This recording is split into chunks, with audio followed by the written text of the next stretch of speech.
গলিয়ে জাফরিগুড়ি গাঁৱত ছোট্ট ছোট্ট ঘর, মাটির চালে বেঁধেছিল স্বপ্নর ভর। হঠাৎ এলো উচ্ছেদের হুকুম, ভাঙল ঘর, হারাইল সুখের ঘুম। নেই কোনো চুলায় আগুন, নেই মিঠে গন্ধ, হারিয়ে গেল সব, জীবন হয়ে গেল ধ্বংস।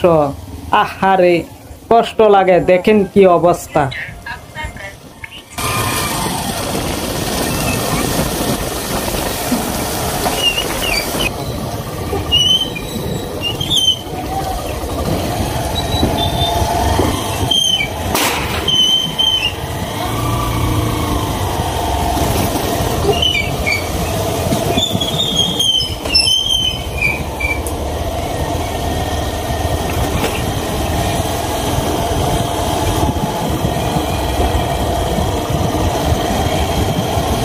এত সুতার ঘর ভাঙিয়ে